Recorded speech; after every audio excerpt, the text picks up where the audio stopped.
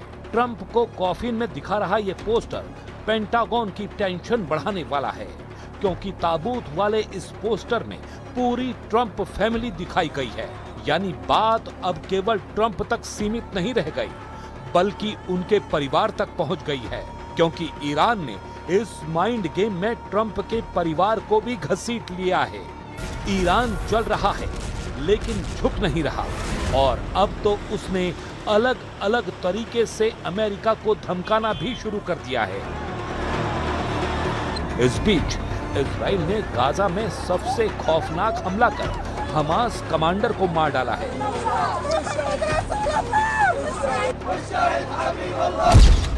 Israeli हमले में Hamas का स्नाइपर कमांडर उमर अहमद अबू कासिम मारा गया है। इजराइल ट्रंप के उस बयान के बाद से भड़का हुआ है, जिसमें उन्होंने हिजबुल्लाह के सफाई का कॉन्ट्रैक्ट सीरिया के अल शरा को देने की बात कही है। यानी इजराइल को अब लेबनान फ्रंट पर तुर्की से टकराना पड़ सकता है।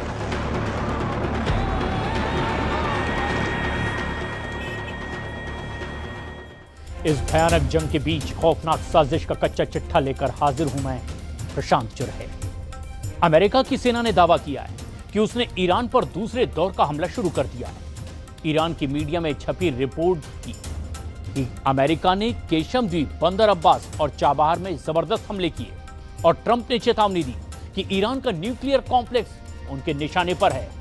उधर अमेरिका और नेतन्याहू की मीटिंग पर अब सबकी निगाहें टिकी हुई है, क्योंकि इस मीटिंग के बाद ईरान युद्ध पर एक नई रणनीति सामने आ सकती है।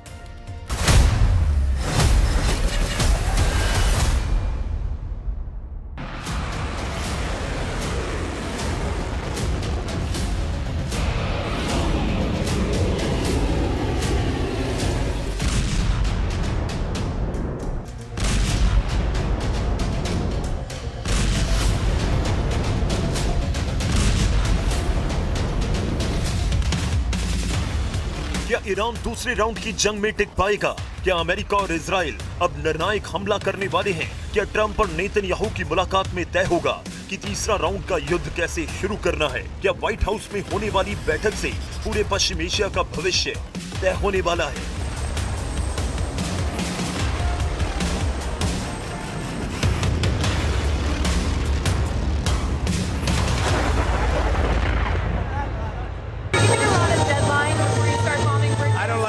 Giving deadlines, but they pretty much know, they know the story. So are you meeting? They better behave.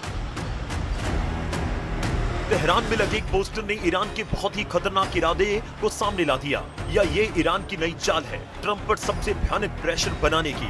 Iran के मशहद शहर में एक बड़ा सा पोस्टर लगाया गया जिसमें ट्रंप कॉफिन में लेटे हुए दिखाई दिए। ऐसा लग रहा है कि ईरान ट्रंप को उनकी ही भाषा में जवाब दे रहा है और हथियार के साथ वो अमेरिका के खिलाफ माइंड गेम खेलने में जुटा है।